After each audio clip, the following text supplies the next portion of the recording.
Today we're going to be making some beautiful circle art with canvases. If you don't have a canvas, you can do this on paper. You can make it a fun activity with learning about size and shape. So you can have your kid go on a hunt throughout your house looking for different things that are in the shape of circles. You could talk about the different sizes of the circles. We have some little circles, some medium-sized circles, some big circles. So you could start off by doing that.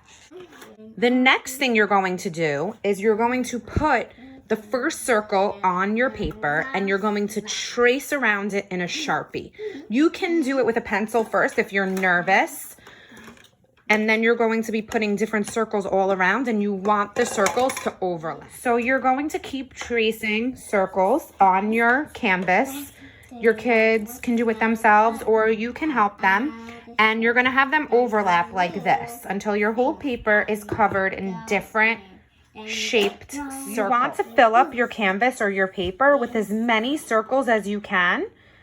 So this way, every time you see a space, that's where you're going to paint a different color. Can I help you? Because your circles are not even and you're not gonna like your picture. I can trace them for you, Zoo. You have to go up. All right, let me do Maddie's circles, and then you're ready, Zoe, to paint? No. Just go away. Let me just do Maddie's circles because we need to put water in this cup. Oops, I wrote on the floor. Great. Why are you making another one? Oh, no, this is for Madison. Then. I told her I would do the circles for her. Who is going to use that cup? We're going to put water in this cup. Yeah, I was going to. I'm going to ask one of you to do that for me. I was going to do that. Okay. And then, Maddie, I mean, you did yours better than mine. Today. Then they danced. Then SpongeBob was singing. And then he took his flute and sang.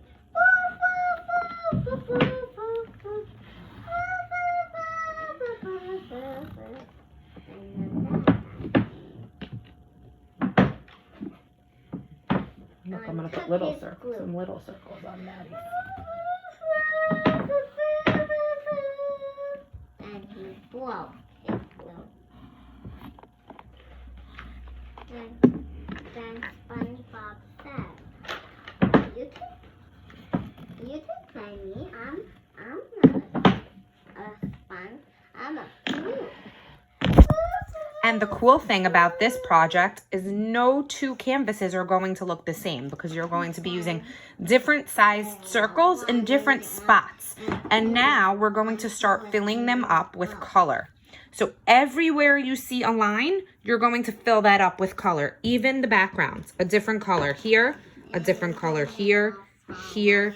Even in these tiny spaces, you choose a different color for each one. So as I said, you're going to fill each section up with a different color, just like this. Okay.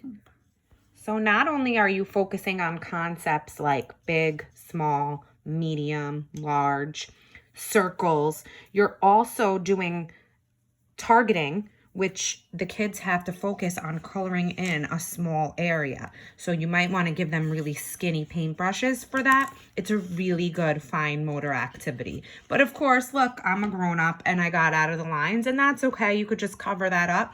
And in the end, it's going to pop so nicely. It doesn't even matter how they do it. If you really want to take your painting to another level and focus on some other skills, you can talk about different primary colors that make secondary colors.